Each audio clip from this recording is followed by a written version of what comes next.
हम वहाँ ही गुस्सा करते हैं जहाँ हमें गुस्सा करना अलाउड होता है। जिसके सामने नहीं अलाउड होता है हम गुस्सा नहीं करते हैं। लेकिन करते करते करते सारा दिन हमारा कितना नुकसान कितना हो रहा है। ज़्यादा नुकसान किसका होता है, जो डांटता है या जो डांट खाता है? वेरी गुड, वो भी पता है। कोई ऐसी बात ही नहीं है जो नहीं पता है, लेकिन फिर भी बाहर जाके काम करवाने के लिए डांट देते हैं। हर हॉस्पिटल में एग्जीक्यूटिव हेल्थ चेकअप होता है, वर्कर हेल्थ चेकअप नहीं होता। तो कौन से वर्ग का चेकअप हो रहा है? कौन से वर्ग का चेकअप हो रहा है? कौन से वर्ग को डायबिटीज, कोलेस्ट्रॉल, बीपी ज्यादा है? जो डांटता है, मतलब जो काम करवाता है। जो काम कर रहा है उसको नहीं हो रहा, जो काम करवाता है और गुस्सा यूज करके काम करवाता है। एक चीज को हटा लो, आपकी ऑर्गेनाइजेशन की प्रोडक्टिविटी बढ़ जाएगी। Most important, the energy field of the office should change. Office में एंटर भी करना हो तो वहीं लिख दो, you are entering a no anger zone. मतलब जो क्लाइंट आए, जो कोई भी आए बाहर वाला, उसको भी अलाउड नहीं है। मंदिर कैसे बनते हैं? मंदिर कैसे बनते हैं? मंदिर में जाके क्यों लोगों को अच्छा लगता है? क्योंकि वहाँ की एनर्जी फील्ड। अब सोचो, अगर 8 घंटे मंदिर में ही बैठ के काम करना हो तो इमोशनल हेल्थ तो अपने आप अच्छी हो जाएगी। तो फिर ऑफिस को क्या बना देंगे? 2 चीज़ें ऑफिस से हट जानी चाहिए, एक एंगर एंड दूसरा गॉसिप। एनर्जी डिप्लीटर्स जो हैं बहुत बड़े, और जो विजिबल है। देखो, एक जैसे इनसिक्योरिटी है, ये तो अंदर है, लेकिन एंगर दिखता है, गॉसिप भी दिखता है। जो 2 चीजें बाहर दिखती हैं बिहेवियर में, इसको बैन कर दो कि this is a no anger zone, this is a no gossip zone. एक दूसरे को जाकर तीसरे की बात करता है। जो सुना रहा है उसकी एनर्जी घटती है, जो सुन रहा है उसकी एनर्जी घटती है। दोनों मिलकर जिसके बारे में बात कर रहे हैं उसकी एनर्जी घटती है, और पूरे ऑफिस के अंदर वो वाइब्रेशन रेडिएट कर जाती है। तो सबसे पहले हम किसी और की कमजोरी किसी को ना जाके सुनाएं। कोई हमें सुनाने आए,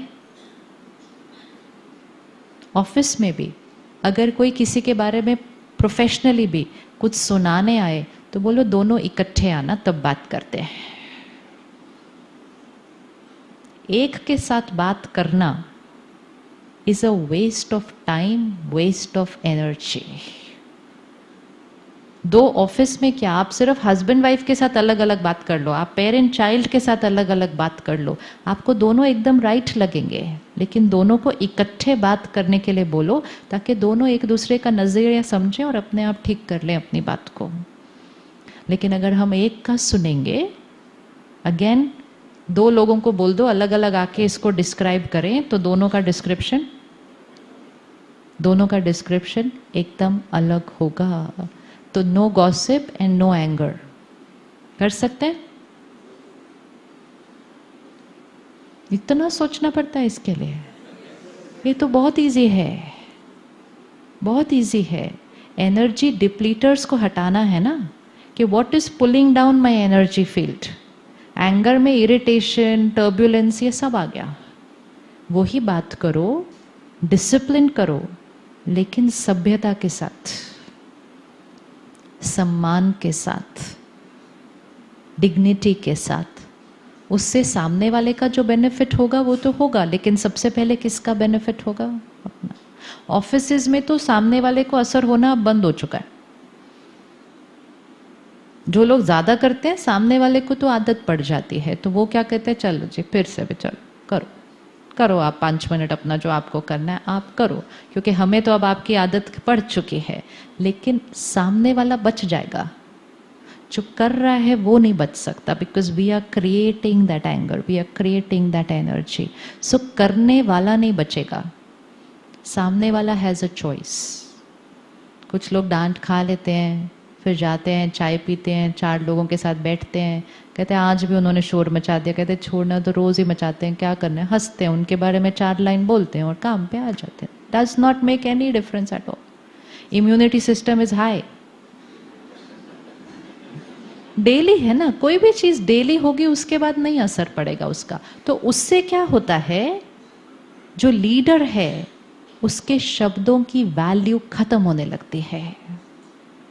एक पेरेंट भी अगर रोज डांट रहा है, क्रिटिसाइज कर रहा है, बच्चों के ऊपर उसका प्रभाव खत्म हो जाता है, क्योंकि शब्दों की वैल्यू ही खत्म हो गई, क्योंकि शब्दों का अब सामने वाले के ऊपर असर होना कम हो गया।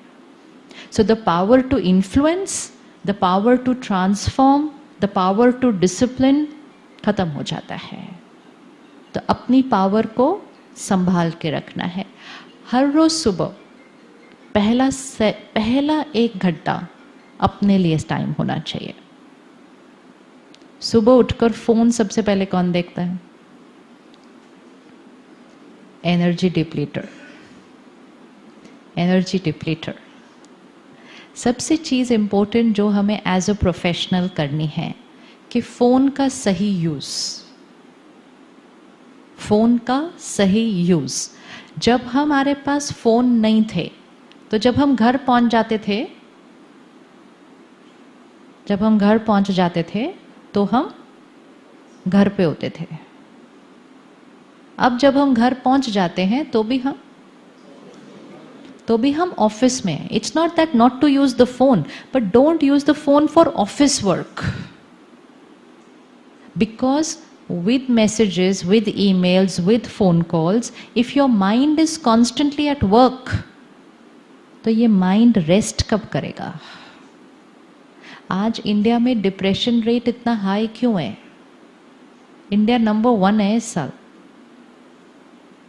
पूरे विश्व में। ये हाई इसलिए है क्योंकि हमारे मन थके हुए हैं। We are tired minds. Tired mind means battery. तो एक कट ऑफ टाइम अपने लिए शाम को रखिए। एंड अगर आप ऑर्गेनाइजेशन के अंदर वो नियम बना ले, तो ऑर्गेनाइजेशन के अंदर एक कट ऑफ टाइम होना चाहिए कि लेट्स से सुबह से शाम काम करते हैं लोग, तो फिर 8 o'clock, suppose 8 o'clock, so 8 o'clock is a cut off time कि 8 o'clock के बाद कोई ऑफिस कम्युनिकेशन एक दूसरे से नहीं करेगा, unless it's a crisis. And crisis बहुत कम होते हैं, लेकिन जिनके पास टाइम नहीं होता उनके लिए रोज ही क्राइसिस हो जाते हैं। अर्जेंट है, अर्जेंट, जल्दी करो, अर्जेंट है। No, it is for your good that you allow people to rest at home, because rested minds will work better tomorrow. Tired minds will not work well tomorrow. The reason why we are short of time is because the mind is tired. थके हुए मन को चला रहे, काम कर रहे हैं। कर सकते हैं कट ऑफ टाइम? कितनी देर कट ऑफ होना चाहिए किसी का ऑफिस से? 12 आवर्स। Very good. तो इसका मतलब शाम के 8 से सुबह के 8, शाम के 8 से सुबह के 8। Yes, no office phone call, no office messages, no office emails.